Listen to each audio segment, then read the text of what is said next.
लोगों को ये समझना पड़ेगा कि इक्विटी में रिस्क है, आपका पोर्टफोलियो 20-20, 25-25% नीचे जा सकता है। तो मैं ये सब चीज़ों पे वरी नहीं करता कि मार्केट ऊपर गई, नीचे गई, ये सब हुआ, वैसे हुआ, तो आई विल बाय। मैं जैसे रोज़ सब्जी खरीदता हूँ, मैं तो स्टॉक्स खरीदता हूँ। वैसे तो ये टाइम होता है खरीदने का, ठीक है, क्योंकि मुझे जितने भी टाइम मार्केट्स गिरी हैं, मैंने मार्केट्स में यूनिट्स को अक्यूमुलेट किया है। दुनिया में अगर आप यूएस में देखें तो 70% इन्वेस्टमेंट्स या तो ईटीएफ या म्यूचुअल फंड्स के थ्रू ही होती हैं। डायरेक्ट स्टॉक्स बहुत कम लोग खेलते हैं वहाँ पे। बिल्कुल। तो सोचो 3.5 साल से पैसा डाल रहा हूँ, 0 रिटर्न है, उसके अगले महीने 25% डाउन हूँ। अगर कोई फंड 20% गिरा, उसका जो बेंचमार्क है जिसको वो ट्रैक कर रहा है वो कितना गिरा, and if it is following more than the benchmark continuously, sell it. Sanjay welcome. Thank you so much Ayaz भाई। कैसे हैं आप? बहुत बढ़िया, एकदम बढ़िया। क्या चल रहा है संजय आजकल? आजकल तो लाल चल रहा है। बिल्कुल। संजय उसी बात से बात करूंगा इनिशियली। तो मतलब कब तक लोगों के पोर्टफोलियो ग्रीन वगैरह होंगे? बड़े परेशान हो गए लोग काफ़ी वक्त से इन्वेस्ट करते हुए कि यार अब क्या चल रहा है। एक बुल रन इस वक्त चल रहा था, लेकिन अभी सबके पोर्टफोलियो रेड हैं। देखिए, ये पार्ट ऑफ लाइफ है और ये करेक्शन लॉन्ग ओवरड्यू थी, आनी ही थी। और मुझे लगता है कि लोगों को ना इसके बारे में बहुत वरी नहीं करना चाहिए। अभी मैं कुछ दिन पहले एक इंटरव्यू सुन रहा था वॉरेन बुफे का, तो उन्होंने, किसी ने पूछा कि अब क्या करोगे जब मार्केट्स गिरेंगे, तो बोलता है यार मैं जैसे रोज़ सब्जी खरीदता हूँ, मैं तो स्टॉक्स खरीदता हूँ। तो मैं खरीदते आ रहा हूँ, मैं इतने सालों से खरीद रहा हूँ, मैं फिर भी खरीदूंगा। तो मैं ये सब चीज़ों पे वरी नहीं करता कि मार्केट ऊपर गई, नीचे गई, ये सब हुआ, वैसे हुआ, तो आई विल बाय। सो मुझे लगता है कि मैंने भी वही टेक्निक यूज़ की हुई है और उसी टेक्निक ने मेरे लिए काम किया है।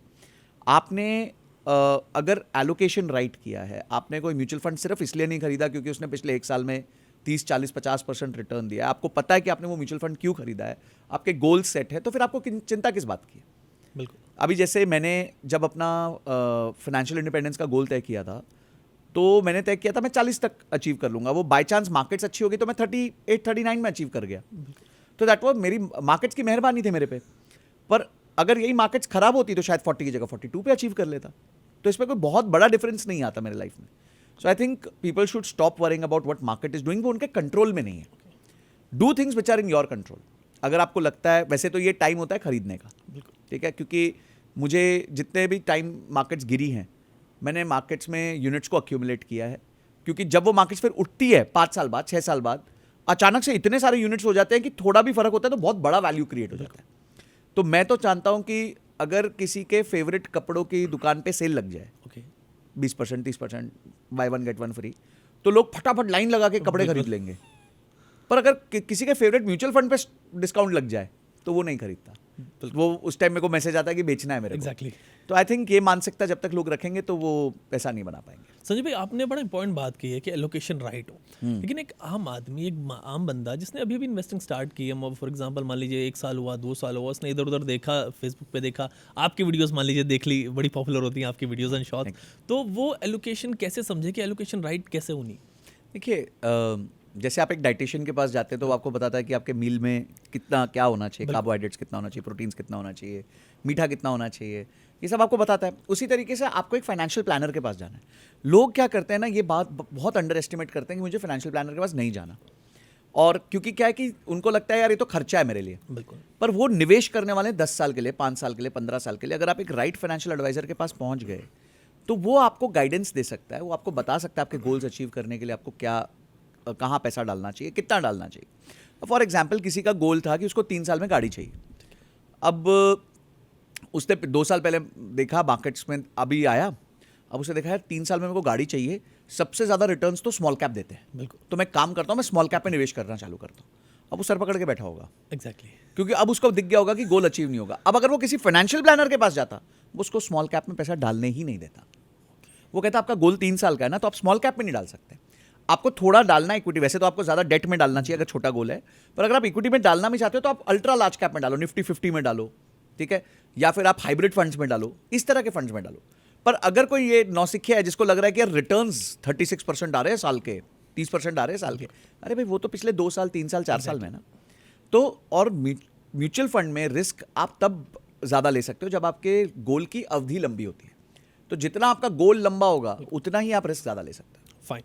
संजय भाई अब बताएं कि इन्वेस्टमेंट जो है स्ट्रेटजी, हमने काफ़ी बात करी इस पे, तो एक आम आदमी जो मोटिवेट हो रहा है आपकी बात से, जो समझ रहा है आपकी बात को कि मुझे फायर अचीव अगर किसी को करना है, अचीव फायर नहीं की बात नहीं कर रहा है, वो इन्वेस्टमेंट करने की बात कर रहा है, तो वो स्टार्ट कैसे करे? देखिए, स्टार्ट करें अपने गोल्स बना के। फाइनेंस में सबसे इंपॉर्टेंट होता है आपके गोल्स बनाना। आपको short term, mid term, long term, ultra long term. Short term में क्या आ गया, फॉर एग्जांपल किसी की शादी होने वाली है, किसी को गाड़ी खरीदनी है, तो ये शॉर्ट टर्म गोल्स हो गए। फिर हो गया mid term goals. Mid term goals ये हो सकता है आपको घर चाहिए, तो घर की डाउन पेमेंट करनी है, आपको गाड़ी, अच्छी गाड़ी खरीदनी है, या फिर अब आपको शादी करनी है, तो वो भी एक मिड टर्म गोल हो सकता है। फिर आपके लॉन्ग टर्म गोल्स हो सकते हैं, चिल्ड्रंस एजुकेशन एक लॉन्ग टर्म गोल हो सकता है, चिल्ड्रंस मैरिज एक लॉन्ग टर्म गोल हो सकता है, और अल्ट्रा लॉन्ग टर्म गोल हो सकता है आपकी खुद की रिटायरमेंट। तो आप ऐसे बकेट्स में कर दीजिए। इन सब बकेट्स के लिए आपको एक एसेट एलोकेशन करना पड़ेगा। एसेट एलोकेशन का मतलब होता है कि मेरा कितना पैसा कहाँ जाएगा। दो तरह के बड़े एसेट होता है, एक होता है इक्विटी, एक होता है डेट। उसके अलावा होता है गोल्ड, मेजरली, मतलब ये मेजर एसेट क्लासेस है। तो इक्विटी और डेट में जितना आप रिस्क ज़्यादा ले सकते हो उतना इक्विटी ज़्यादा लोगे। अब रिस्क ज़्यादा कैसे ले सकोगे, जब आपका ड्यूरेशन लंबा होगा। तो आपका जो अल्ट्रा लॉन्ग टर्म गोल है उसमें आप ज़्यादा इक्विटी रखो, 90%, 95% इक्विटी रख लो, कोई प्रॉब्लम नहीं है। पर आपके जो शॉर्ट टर्म गोल्स हैं उसमें आप ज़्यादा डेट रखो। डेट मतलब हो गया फिक्स डिपॉजिट्स, ट्रेजरी, आपके जो गवर्नमेंट बॉन्ड्स हो गए, डायनामिक बॉन्ड्स हो गए, अच्छे कंपनी के कॉर्पोरेट बॉन्ड्स हो गए, इनमें आप ज़्यादा पैसा डालो। तो अगर आपका 3 साल का गोल है, मैं कहूँगा कि 70-80% आप डेट में डालो, 20-30% आप जो है इक्विटी में डालो। जैसे जैसे आपका ड्यूरेशन बढ़ता रहे वैसे वैसे इक्विटी को बढ़ाओ, डेट को कम करते जाओ। लोग उल्टा करते हैं, लोग कहते हैं कि मेरे को गाड़ी 3 साल बाद खरीदनी है, तो मैं काम करता हूँ आज स्मॉल कैप में पैसा डाल देता हूँ, क्योंकि 3 साल में ये डबल कर देगा मेरे को। वो 3 साल में आधा हो जाएगा कभी कभी, क्योंकि मार्केट्स का भरोसा नहीं है। अब मार्केट्स खराब स्टेट में आ चुकी हैं, तो past performance has nothing to do with future performance. But हाँ, हमें पता है कि लॉन्ग टर्म में मार्केट एक ठीक ठाक रिटर्न दे देती है। तो ये तरीके से आपको एसेट एलोकेशन करना है based on your goal, timeline, और उसका कितना अमाउंट आपको चाहिए। लेकिन सर भाई स्ट्रेस हो जाता है बहुत ज़्यादा ना लोगों के लिए। ये कहेंगे यार अगर मैं इन्वेस्ट करूं यार, पहले मुझे सेट करना पड़ेगा कि मुझे गाड़ी लेनी है, उसके लिए अलग इन्वेस्टमेंट होगा, बिल्कुल। बच्चे की पढ़ाई के लिए अलग इन्वेस्टमेंट करूंगा, और शादी के लिए अलग करूंगा, और इस चीज़ के लिए अलग करूंगा। तो इसके अंदर ना फंस जाते हैं लोग कि यार मतलब छोड़ो, हम कुछ नहीं कर रहे, और लेट्स जैसे चलना है वैसे चलते हैं। तो फिर वही मिलेगा जैसे हम जो मिलना है। अगर जैसे चलोगे वैसे चलना है तो वही मिलेगा जो मिलना है। यार इतना टाइम लोग नहीं देंगे, 2 घंटे का काम है। It's a matter of 2 hours. Just sit with your family, make your goals, put a number, think about it, watch few videos, talk to a financial planner, and that's it.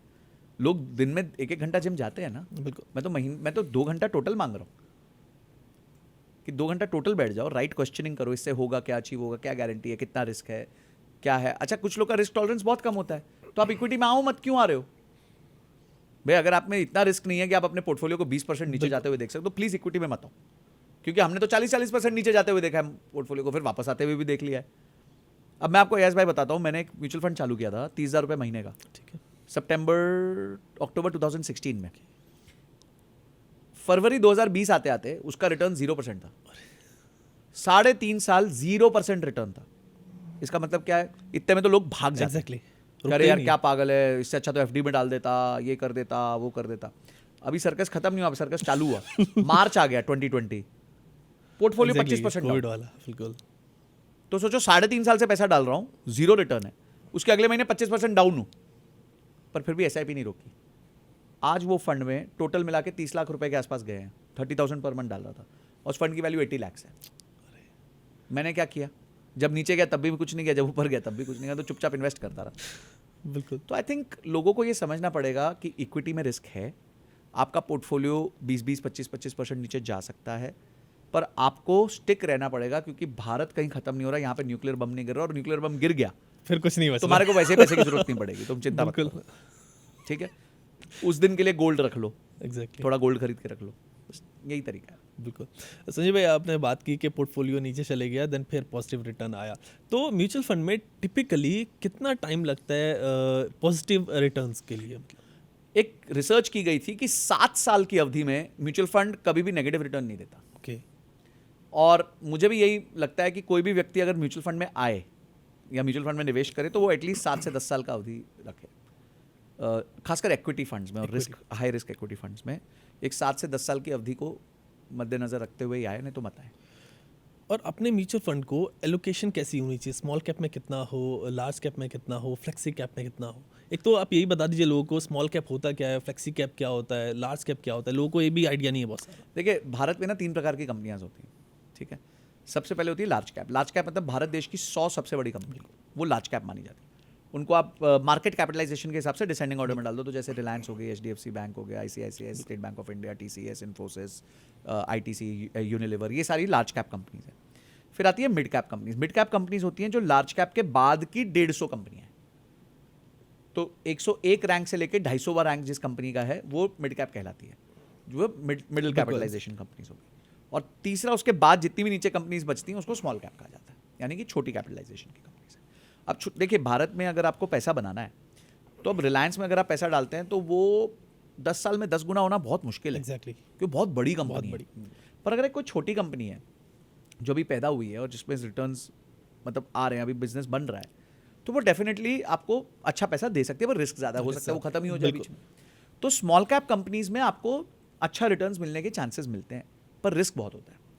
Mid cap companies में risk कम हो चुका होता है और obviously returns के chances भी कम होते हैं। लार्ज कैप कंपनीज वो होती हैं जिसमें रिटर्न्स के चांसेस तो बहुत कम होते हैं, पर रिस्क भी अगेन बहुत कम होता है। अब फ्लेक्सी कैप होता है इन सब की खिचड़ी, बिल्कुल, कि भाई थोड़ा लार्ज डाल दिया, थोड़ा मिड डाल दिया, थोड़ा स्मॉल डाल दिया। फिर उसके बाद आपके आते हैं जैसे एक मल्टी कैप होता है। मल्टी कैप में खिचड़ी में इंग्रेडिएंट सेट होता है, 25% large cap, 25% mid cap, 25% small cap और 25% एज पर दी इच्छा ऑफ फंड मैनेजर। तो पॉइंट क्या है कि आप जब भी फंड देखने जाओ तो आप ये देखो कि आपको किस तरह की खिचड़ी खानी है। आपको दाल अलग चावल अलग खाने हैं, या खिचड़ी खानी है, या तीखी खिचड़ी खानी है, या थोड़ी क्या कहते हैं ब्लैंड खिचड़ी, आपके स्वाद अनुसार आपको खिचड़ी खानी है, बस एज सिंपल एज। फाइन। और वो स्वाद कैसे डिसाइड कर? स्वाद डिसाइड होता है गोल, टाइम, रिस्क, 3 चीज़। अगेन उन्हीं चीज़ों से जो आप पहले बात कर रहे थे। गोल आपका कितना क्या है, कितने समय के लिए है और कितना रिस्क आप ले सकते हैं, बस इसी से डिसाइड होता है। अगर आपको मेरा गोल 20 साल का है संजय भाई, पर मैं ना ज़्यादा वेरिएशन नहीं देख सकता, तो मैं आपका स्मॉल कैप में फिर भी पैसा नहीं डलवा सकता। ओके। पर आप कहो संजय भाई गोल लंबा है, भरपूर रिस्क ले सकते हैं, चिंता मत करो, लंबा गोल है, तो हम स्मॉल कैप में एलोकेशन कर देंगे ज़्यादा, सिंपल लॉजिक है। तो मैं तो आपके स्वभाव के हिसाब से जा सकूंगा ना भाई। अगर मैं तो कोई भी कंसल्टेंट या कोई भी आपका एडवाइजर जो होता है वो आपके हिसाब से तो बनाएगा ना। अब वो आप जाओ किसी डाइटिशियन के पास, वो बोले यार आपको प्रोटीन खाना है, आपको नॉनवेज खाना है, बोले यार मैं तो वेजिटेरियन हूँ, तो बोले नहीं अब आप प्रोटीन ही नहीं खा सकते, ऐसा नहीं होगा ना। फिर उसको मेरे को प्लांट बेस्ड प्रोटीन देना पड़ेगा या फिर उसको कोई सप्लीमेंट देना पड़ेगा। तो पॉइंट ये है कि मैं तो आपके अनुसार ही चल सकता हूँ कि आपका क्या गोल है, कितना रिस्क टॉलरेंस है। अब मेरे पास कुछ लोग आते हैं, वो कहते हैं कि सर हम लोग ना अपने पोर्टफोलियो को 10% से ज़्यादा करेक्ट होते हुए नहीं देख सकते, तो उनके पोर्टफोलियो में कभी भी 50% से ज़्यादा इक्विटी रख ही नहीं सकते। एग्जैक्टली। बाकी आपको गोल्ड रखना पड़ता डेट में है, जाना डेट रखना पड़ता है। तो अब वो बोले नहीं मेरे को 22% रिटर्न चाहिए, तो हाथ जोड़ते भैया 22 नहीं मिलेगा आपको, नहीं मिलेगा। मिल ही नहीं सकता, क्योंकि आपका रिस्क ही नहीं है उतना लेने का। तो ये चीज़ें देखी जाती है। स्वाद अनुसार आपको हम खिचड़ी, खाना, दाल, चावल, सब्जी, मिठाई सब सर्व कर सकते हैं आपके स्वाद अनुसार। फाइन।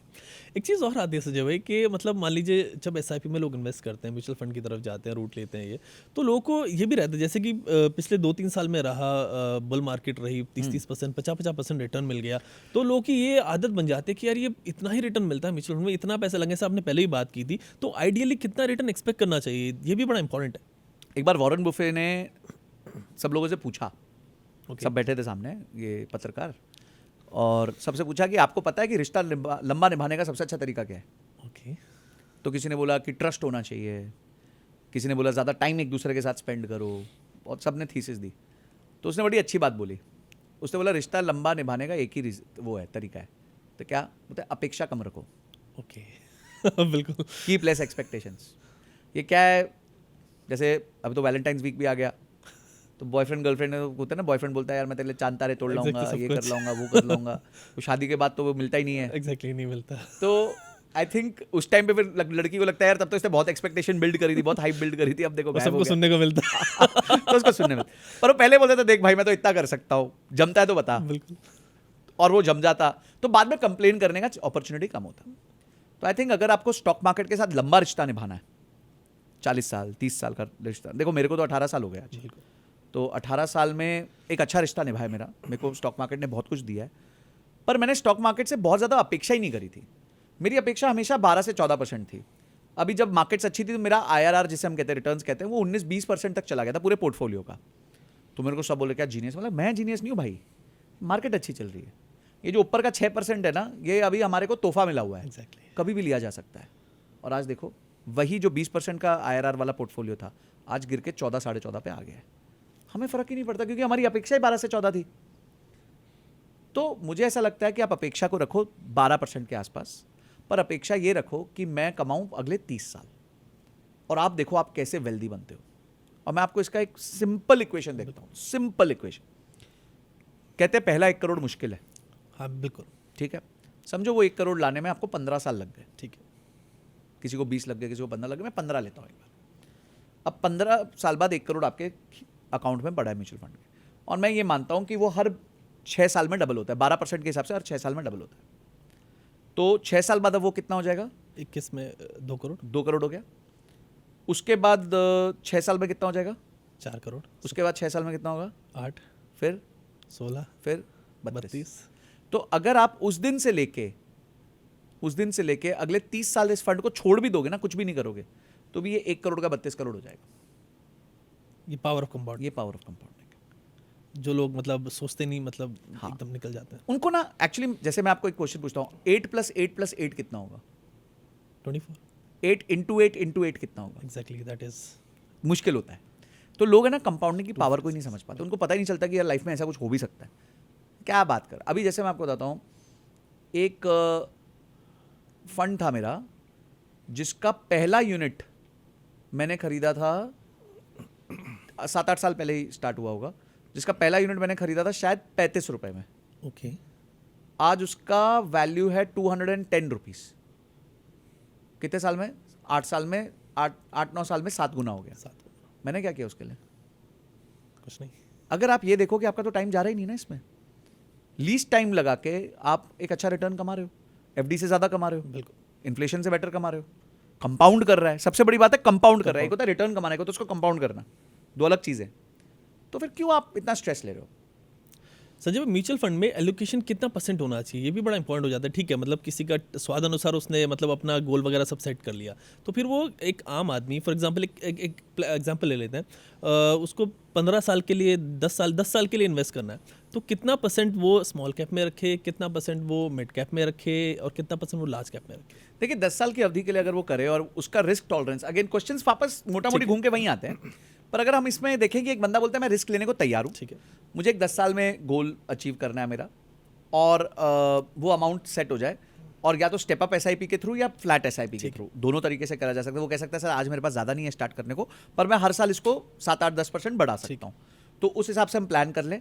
ऐसे व्यक्ति में 10% जो 10 साल का गोल होता है, मैं कहता हूँ 50% लार्ज कैप कर दो, 50% स्मॉल कैप और मिड कैप करो। ठीक है, ठीक है। जो 20 साल वाले होते हैं उसमें हम कहते हैं 20-25% लार्ज कैप करो, बचा हुआ 7-70% भी आप स्मॉल कैप में जा सकते स्मॉल कैप मिड कैप में कर सकते हो, पर प्लीज कचरा नहीं उठाना। बस that is again important. ये वेरी बिग रिक्वेस्ट है मेरी। अच्छा, दूसरा, अगर आपको कचरा उठाने का मन है ना, चलो बहुत मन कर रहा है, चुल है, बैड डेट जिसे हम कहते हैं, बिल्कुल, तो आप है ना अपने कैपिटल का 5%, ठीक अगर है, आप 50,000 की SIP करते हो, 20,000 की SIP करते हो, 1,000 रुपये ठीक है, आप ऐसे कोई फंड में डाल दो जो बहुत ओवर रिस्की फंड है, तो क्या होगा ना, आपका पूरा कैपिटल जो है वो स्टेक पे नहीं आएगा। बिल्कुल। लोग क्या गलती करते हैं, सब कुछ उसमें डाल देते हैं, और अपना 1-2 हज़ार डालेंगे उसमें लार्ज में, हाँ, और लार्ज बोले यार इसमें तो पैसे बनने नहीं, तो कम पैसे डालते हैं। तो ये जो देखो मैं बता रहा हूँ, लोग कहते हैं 90% people are making losing money, 10% people are making money investment में। तो दो ही बड़ी गलती हैं, दो ही। पहली गलती ये है कि आप ज्यादा पैसे रिस्की एसेट में डालते हो, कम पैसे नॉन रिस्की एसेट में डालते हो। बिल्कुल, मैं ज्यादा पैसे नॉन रिस्की एसेट में डालता हूँ, कम पैसे रिस्की एसेट में डालता हूँ। ठीक है, तो पहली गलती का डिफरेंस तो यहीं आ गया आपके मेरे बीच में। दूसरा, आप शॉर्ट टर्म करते हो, मैं लॉन्ग टर्म करता हूँ, तो मैं वो 10% में, आप वो 90% में हूँ, बिल्कुल, कोई प्रॉब्लम नहीं है। आओ मेरी तरफ आ जाओ, मेरी बातें मान लो, अपने आप 90% में आ जाओ। बिल्कुल, दैट इज इम्पोर्टेंट। मैंने भी ये सब किया, मैंने भी FNO किया, मैंने भी ट्रेडिंग करी, मैंने भी शॉर्ट टर्म बाइंग सेलिंग करी, मेरे को नहीं पैसे बने जी। पर जब मैं म्यूचुअल फंड देखता हूँ, अच्छा मेरे फादर वो तो रोज के ट्रेडर हैं, अच्छा, ठीक है, रोज के, उनका तो दिन नहीं जाता। अच्छा मेरे उनके लिए ना एंटरटेनमेंट है, इज अ रिटायर्ड पर्सन, बिल्कुल, हाँ, तो उनको हम कुछ कहते ही नहीं है, बोले ठीक है यार, रोज सुबह उठ के 4 ये खरीद लेना, 5 ये बेच देना, 4 ये खरीद लेना, 5 यही चलता रहता है उनका। पर उनके लिए वो एक्टिविटी है, ब्रेन एक्टिव रहता है, ठीक है, इसी बहाने वो न्यूज़ देखते हैं, चीज़ें करते हैं, तो हम कुछ बोलते नहीं। तो एक दिन मैंने उनसे पूछा कि आपने कुछ, उन्होंने ना एक, उनको पता नहीं था म्यूचुअल फंड्स, उन्होंने कुछ पुराने खरीदे हुए थे, कुछ ब्रोकर ने खरीदे 2010-11 में खरीदवा दिए थे। तो बोला आपके पास पापा म्यूचुअल फंड भी तो थे? बोलते हाँ हाँ थे, मेरे को याद नहीं है कहाँ है। तो मैंने फटाफट एक ऐप डाउनलोड करी, उनका लिंक विंक किया, और मैंने उसमें वो तरीका होता है आप अपना होल्डिंग्स निकाल सकते हो। आप बिलीव नहीं करोगे यस भाई, मेरे फादर को ही बिलीव नहीं हुआ इतने रिटर्न्स थे। 2010 में जिस फंड में उन्होंने 2 लाख या 3 लाख रुपए डाले थे, वो फंड में 22 लाख रुपए थे। मतलब सोचो, जो चीज वो भूल गए बिल्कुल उसमें सबसे ज्यादा रिटर्न्स कमाए उन्होंने। और यही ताकत है भूलने की। अगर आप भूल जाओ ना कि आपने पैसा डाला है, आप गजब पैसा कमा सकते हो। that is important. लोग कहते हैं ना मेरे फादर भूल गए थे विप्रो में पैसे, शेयर्स में पैसा हाँ, ये डाल होता के। ये तो कभी आपने ये नहीं सुना होगा मेरे फादर ट्रेड करके कमा रहे हैं। मेरे फादर भूल गए थे इसलिए कमाए। मेरे फादर ने एमआरएफ के शेयर्स खरीदे थे, भूल गए, आज एक शेयर 2 लाख का हो गया, 1.5 लाख का, जो भी हो गया। बिल्कुल, तो भूलना बहुत जरूरी है। वो हर दिन नहीं देखते थे। हर दिन नहीं देखते थे। फाइन। एक चीज़ और आती है संजय भाई कि आजकल बड़ी वीडियोस मैं भी देखता हूँ, यूट्यूब पे सरफेस हो जाती हैं, रील्स में आ जाती हैं, लोग बड़े थंबनेल लगा के बोलते हैं कि SIP is kind of a scam, कि ये जो है ख़त्म हो जाएगा अगले कुछ वक्त में, और जस्ट बिकॉज पैसा पंप हो रहा है, मार्केट ऊपर जा रही है, सब बढ़ रहा है, और जब पैसे निकलेंगे तो ये सब कुछ ऐसा हो जाएगा, फ्लैट हो जाएगा, फिर कुछ नहीं होगा। तो ये भी आप थोड़ा जो मिथ है उसको बस करें। देखो, SIP is not a scam. How can something which is generating 30,000 crore a month, 650 lakh crore का जिसका AUM है, ठीक है, तो आप कैसे इस चीज़ को स्कैम बोल सकते हो? इट इज़ नॉट पॉसिबल कि वो स्कैम है। इतना बड़ा फंड्स जो आज स्टॉक्स में जा रहा है ना, बिल्कुल, और कहाँ जा रहा है? ये सब उठ के अगर अपनी होल्डिंग्स देखता हूँ, अगर मैं क्यूमुलेट कर लूँ सारे म्यूचुअल फंड्स को, तो वही 15-20 बड़ी कंपनियों में सबसे ज़्यादा फंड्स जाते हैं। रिलायंस हो गया, ICICI हो गया, HDFC हो गया, वहीं जाता है। तो अगर उसी में पैसा जा रहा है तो काय का स्कैम है? वो माध्यम है, क्योंकि मेरे को आता नहीं है करना। बिल्कुल। दुनिया में अगर आप US में देखें तो 70% इन्वेस्टमेंट्स या तो ETF या म्यूचुअल फंड्स के थ्रू ही होती हैं। डायरेक्ट स्टॉक्स बहुत कम लोग खेलते हैं वहाँ पे, क्योंकि लोगों को पता है कि वहाँ पैसा बनाने का एक ही तरीका है, ETF और म्यूचुअल फंड करो, आप उससे ज़्यादा मत करो। तो पॉइंट ये है, कोई स्कैम नहीं है, लॉन्ग टर्म बेट है। हाँ, टाइम्स आएंगे जब लोग विड्रॉ करेंगे, डालेंगे, विड्रॉ करेंगे। वी कांट टाइम एवरीथिंग, हम लोग नहीं टाइम कर सकते हैं। अगर हम जो लोग टाइम कर सकते थे वो लोग पैसा नहीं बनाते ना। इकोनॉमिस्ट, कोई मेरे को एक रईस इकोनॉमिस्ट दिखा दो कि यार जिसने स्टॉक मार्केट से बहुत पैसा बनाया हो। कोई नहीं है। पर वो लोग हैं जो बाय एंड होल्ड करते हैं, जिनको फंडामेंटली काम करते हैं, तो वो लोग हैं। झुनझुनवाला जी कौन से इकोनॉमिस्ट थे? बिल्कुल नहीं। या फिर राधा किशन धमानी जी कौन से इकोनॉमिस्ट हैं? तो we should not focus on all these things. ये थंबनेल के लिए अच्छा है, व्यूज के लिए अच्छा है। व्यूज के लिए अच्छा रहता है। संजय भाई, अगर फॉर एग्जांपल किसी के मतलब पास 4-5 म्यूचुअल फंड है और उनमें से बियर मार्केट आ गई है, करेक्शन हो गया है, कोई फंड है मान लीजिए 20 से 25 से 30% करेक्ट हो गया, दूसरे फंड्स हैं वो 10% करेक्ट हुए हैं, तो क्या ऐसे में जो फंड ज़्यादा करेक्ट हो गए, क्या ये तरीका ठीक है कि यार उसके ज़्यादा यूनिट बाय कर लिए जाएं, या फिर उसको बेच के दूसरे म्यूचुअल फंड में आ जाएं? तो क्या तरीका इसमें ठीक रहता है? देखिए, सबसे पहले आप उसको कंपेयर कीजिए अपने बेंचमार्क के साथ। ठीक है। हम लोग का प्रॉब्लम क्या है, हम एब्सोल्यूट देखते हैं। मैं आपको एक सवाल पूछता हूँ, अयाज भाई, मुझे मैथ्स में 40 मार्क्स आए, गुड बैड? अगेन हाँ, देखना पड़ेगा क्लास में। और क्वेश्चन ये होगा कि 100 में से 40 आए कि 50 में से 40 आए? हाँ बिल्कुल ठीक है। अगर 100 में से 40 आए तो आप बोलोगे बैड स्टूडेंट, 50 में से 40 आए तो आप बोलोगे वेरी गुड स्टूडेंट। बिल्कुल। तो वही 40 तो वही था ना, 40 तो चेंज नहीं हुआ, आपने उसका डिनोमिनेटर चेंज कर दिया। तो कभी भी ना एब्सोल्यूट नंबर पे कंपैरिजन नहीं करना चाहिए। तो आप बोलोगे कैसे करना चाहिए? बड़ी सिंपल सी बात है, आपको डिवाइड करना पड़ेगा। इस केस में कैसे करना पड़ेगा? अगर कोई फंड 20% गिरा, उसका जो बेंचमार्क है जिसको वो ट्रैक कर रहा है वो कितना गिरा? ठीक है। पता चला बेंचमार्क 25% गिरा था और ये 20 गिरा, तो ये तो अच्छा लड़का है ना। बिल्कुल। और अगर बेंचमार्क 10% गिरा और ये 20% गिरा, तो ये बुरा लड़का है। ठीक है, लड़कों को ऐसे सूद दिया मैंने, मतलब स्टूडेंट है, खराब स्टूडेंट है, I am so sorry for that. मतलब तो आपको ये देखना है कि अगेंस्ट द बेंचमार्क वो कितना गिरा है। अगर अगेंस्ट द बेंचमार्क वो कम गिरा, यानी कि it's a good fund, hold it, buy it. Okay. And if it is falling more than the benchmark continuously, sell it, it's okay, नए फंड में आ जाओ, कोई प्रॉब्लम नहीं। देखिए, आप ना फायर नंबर को एक लमसम नंबर देखने से पहले हम कुछ देखते हैं। बिल्कुल। लाइफ के ना कुछ, जैसे मैंने आपने सीट बेल्ट डाल दी, अगर आपके पास 12 महीने का इमरजेंसी फंड है, उसको अलग कर दीजिए, वो फायर में नहीं आएगा। आपके पास इंश्योरेंस है, लाइफ इंश्योरेंस है, तो आप तो जैसे मैंने कहा सेट हो गए हो, अब आप रिस्क के लिए प्रिपेयर्ड हो। अब आता है आपके लाइफ के गोल्स क्या है। अब जब आप फायर करना चाहते हो, इंडिपेंडेंट होना चाहते हो, तो आपको एक चीज, अगर आपके बच्चे हैं तो उनकी एजुकेशन तो आपको स्पॉन्सर करनी है, तो उनके एजुकेशन का फंड अलग होना चाहिए। वो अलग होना चाहिए, ठीक समझे, मेरे एक बच्चे के लिए मेरे को 50 लाख रुपए चाहिए, तो मेरा वो एक म्यूचुअल फंड है जो मुझे पता है वो 50 लाख उसको दे देगा। ठीक है, 50 नहीं देगा, 45 दे देगा, भगवान की कृपा रही 55 दे देगा, ठीक है, उतना मोटा मोटी दे देगा। This is the way it has been planned, ठीक है जी। तो अब क्या हुआ, अब जो बचा हुआ है उससे मेरे को अपनी फाइनेंशियल इंडिपेंडेंस करनी है। अब उसमें क्या हुआ कि जैसे आप रेंट देते हो, घर के खर्चे निकालते हो, आज आपका खर्चा आ रहा है समझिए 50,000 रुपए। अब आप इंडिपेंडेंट होना चाहते हो 20 साल बाद, तो आप मान लीजिए ये खर्चा होगा 2 लाख रुपए। अच्छा, 50,000 की जगह अब ये 2 लाख का खर्चा होगा 20 साल बाद। तो 2 लाख के खर्चे का महीने का 20 साल का खर्चा आपके पास होगा, उस दिन आप रिटायर कर लेना। तो 2 इंटू 12 हो गया 24, 24 इंटू 20 हो गया 4 करोड़ 80 लाख।